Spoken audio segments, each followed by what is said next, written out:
तो आज मैं एक चीज आपको बताने वाला हूं, अगर आप उसको कर सकें तो निश्चित रूप से आप ये लिख लेना, आज 90 दिन के अंदर आपके जीवन में परिवर्तन आ जाएगा।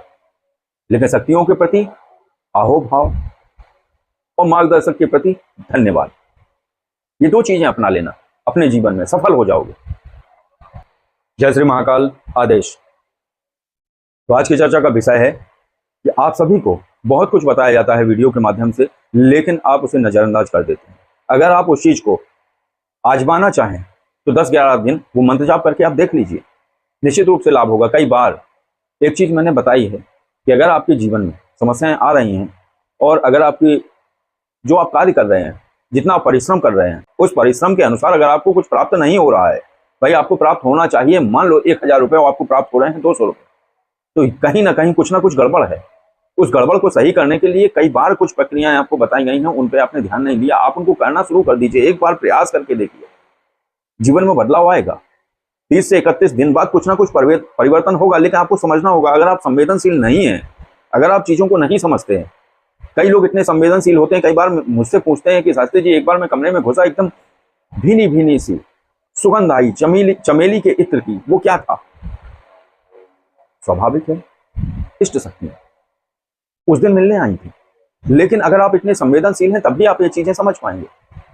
मैं कहीं जा रहा था, बड़ी धूप थी, मैं नहीं, कई साधकों के आते हैं मेरे पास, फोन आते हैं, वो बताते हैं अपने अनुभव। तो वो जा रहे थे, बड़ी धूप थी, बड़ी गर्मी लग रही थी, चले जा रहे थे, तभी एकदम शीतलता का एहसास हुआ। ऐसा लगा जैसे एकदम ठंडी लहर उनके शरीर से टकराई। उन्हें प्यास बहुत लग रही थी, पानी की आवश्यकता थी, वो प्रार्थना कर रहे थे। तभी कोई व्यक्ति चला आ रहा था, सुराही लिए अपने कंधे पर लादे, और उसने खुद पूछा, भैया कहाँ जा रहे हो? बोले यहीं जा रहे। अरे अभी तो 2-3 किलोमीटर जाना है तुम्हें, पानी वानी पीना हो तो पी लो। उन्होंने पानी पिया। पानी पीने के बाद वो आगे बढ़ गए, लेकिन उन्हें ध्यान आया कि अभी तो कोई नहीं था, बहुत दूर दूर तक कोई नहीं दिख रहा, ये कौन सा चरवाहा था? हाथ में लठ था, कंधे पे वो थी सुराही। पानी पिलाया, चला गया। तब वो पलट के देखिए, कौन था? कोई नहीं दिखा। शक्तियां मदद करती हैं, लेकिन आपको संवेदनशील होना होगा। आभार प्रकट करना जब आपको आ गया, अगर आप किसी को आभार प्रकट करते हैं, ये सहजता का प्रथम चरण है।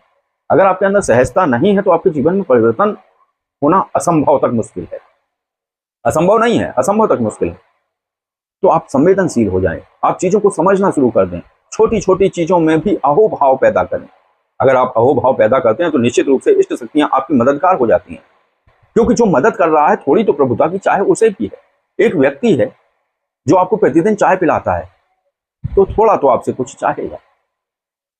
कुछ ना मिले तो आप केवल धन्यवाद भी उसको दे दें, लेकिन आप धन्यवाद भी देना नहीं चाहते।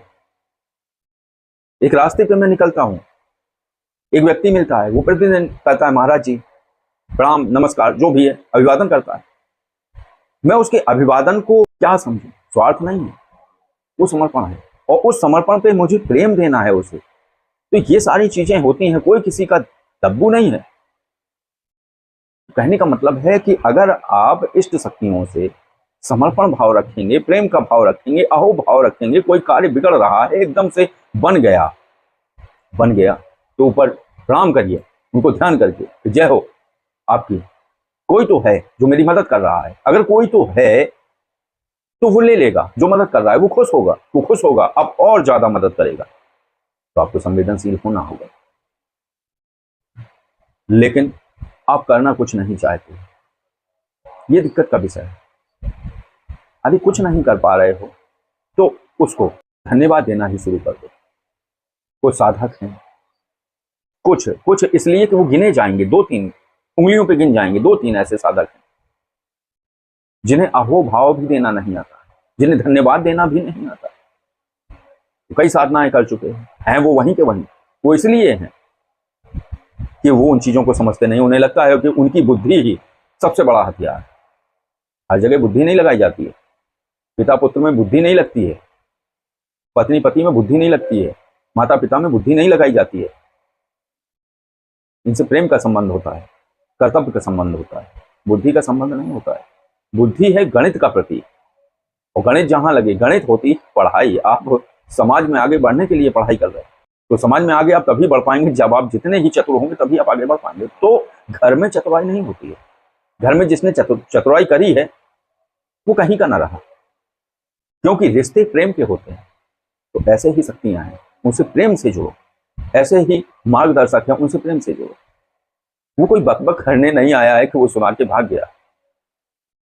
तो उनसे अगर आप प्रेम से जुड़ेंगे तो निश्चित रूप से लाभ प्राप्त करेंगे। तो आज मैं एक चीज आपको बताने वाला हूं, अगर आप उसको कर सकें तो निश्चित रूप से आप ये लिख लेना, आज 90 दिन के अंदर आपके जीवन में परिवर्तन आ जाएगा। लेकिन शक्तियों के प्रति अहोभाव और मार्गदर्शक के प्रति धन्यवाद, ये 2 चीजें अपना लेना, अपने जीवन में सफल हो जाओगे। रास्ते चलता हुआ आदमी अगर आपको राह बता दे, आपको किसी का मकान नहीं मिल रहा है, अगर उससे आपने पूछा कि भैया फलाने कहाँ रहते हैं, उसने बता दिया फलां जगह रहते हैं, ऐसे से ऐसे चले जाओ, तो हमारा कर्तव्य बनता है धन्यवाद बोलने का। लेकिन कर्तव्य के साथ अगर ये अंदर बैठ जाए तो आपको आगे बढ़ने से कोई नहीं रोक सकता है। मूल विषय पर चर्चा करते हैं। अगर आप 90 दिन तक एक मंत्र जाप, ज्यादा नहीं 5 माला ही अगर आप करते रहे रोज, बस चरित्रहीनता से दूर हो जाइएगा।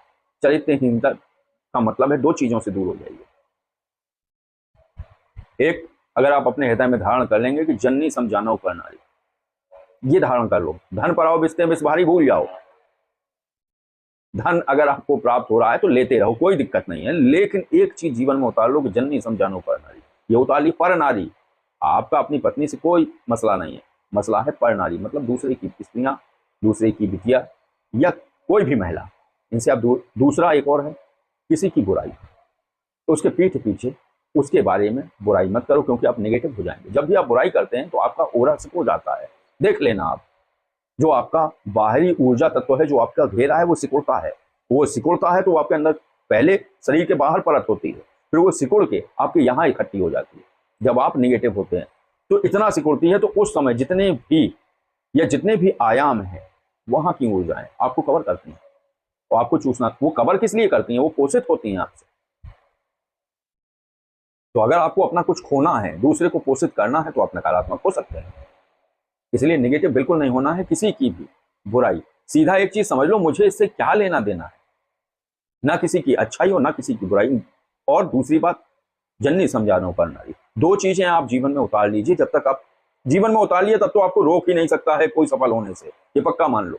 लेकिन अगर पूरे जीवन नहीं उतार सकते हो तो 90 दिन के लिए उतार लो। ज्यादा नहीं 5 माला ही आप जाप करो, मैं मंत्र बता रहा हूं।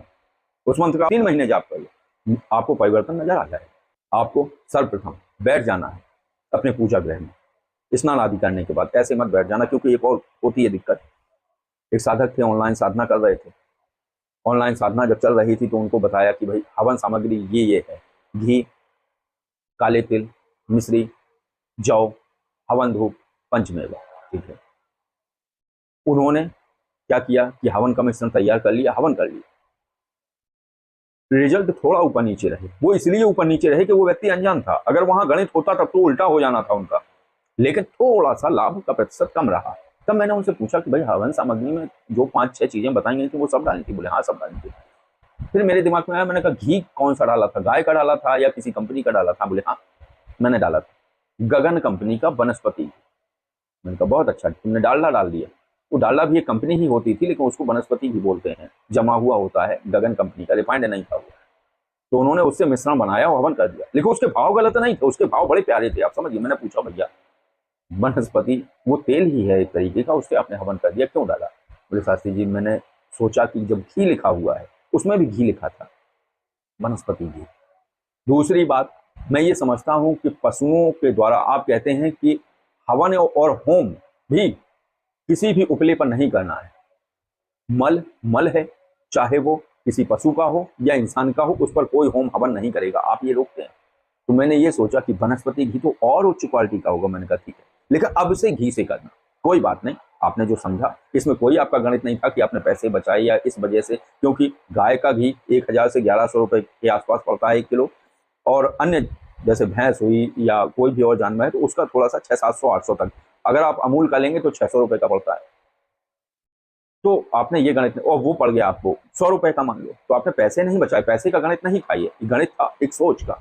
आपकी सोच अच्छी थी, इसलिए आपको कोई नुकसान नहीं हुआ, साधना भी सफल हुई, बस थोड़े से लाभ कम रहे। तो आपको स्नान करने के बाद आपको एक पटरा डाल देना है।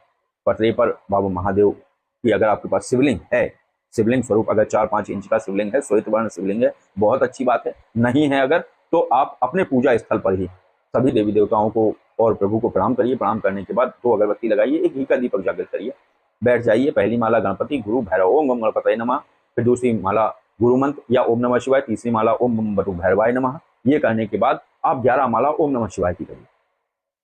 ठीक, अगर कर सकें तो 11 माला नवाण मंत्र की कर लीजिए, अगर कर सकें तो, नहीं तो 5-5 माला भी कर सकते हैं। लेकिन फिर आपको 5 माला एक गायत्री संयुक्त मंत्र का करना है, ओम लगा। ये मैं कई बार बता चुका हूं, विस्तृत रूप से बता चुका हूं, लेकिन करता कोई नहीं है। अगर आपको अपनी जीवन की दुविधाओं से बचना है, समस्याओं से निकलना है, जीवन में परिवर्तन लाना है, तो आप ये प्रक्रिया करके निश्चित रूप से देख लीजिए। 100%, कोई 99 का मसला नहीं है, 100% है गारंटी कि आपको लाभ होगा, परिवर्तन निश्चित रूप से आएगा। बस संवेदनशील हो जाइए, आपको समझना होगा परिवर्तन आ रहा है या नहीं। अविश्वास अगर पैदा किया, शक्ति आपको छोड़ के चली जाएगी। मंत्र कौन सा करना है? ओम भूर्भुवः स्वः, ओम तत्सवितुर्वरेण्यं, ओम भर्गो देवस्य धीमहि, ओम धियो यो न प्रचोदयात्, ओम। इस मंत्र को करिए। इस मंत्र को अगर आप करेंगे 5 माला, 11 माला, 21 माला, 21 माला तक तो आप थक जाएंगे, नहीं कर पाएंगे। 11 माला तक भी अगर आप करें तो 90 दिन में आपको रिजल्ट सामने दिखेंगे। बस जो परहेज है वो बताया गया, उसको आप ध्यान में रखिए, क्योंकि अगर परहेज नहीं करेंगे तो रोग जड़ से नहीं मिटेगा। जब तक आप मंत्र जाप करेंगे, तब यानी दवा खाते रहेंगे, तब तक आप सही रहेंगे। जैसे ही मंत्र जाप छोड़ेंगे तैसे वो फिर हावी हो जाएगा। तो इससे आपके जीवन में निश्चित रूप से परिवर्तन आएगा। ये आप करेंगे, लाभान्वित होंगे। तो आपको ये जानकारी, ये चर्चा कैसी लगी? अगर ये अच्छी लगी हो तो लाइक करिए। अगर आपको लगता है कि आपके प्रियजनों तक, आपके मित्रों तक ये वीडियो पहुंचे, ये जानकारी पहुंचे, तो अगर आप चाहें तो शेयर कर सकते हैं, तो इसको शेयर कर दीजिए। बाकी ये है कि आज की वार्ता को विराम देते हैं। आदेश, जय श्री महाकाल।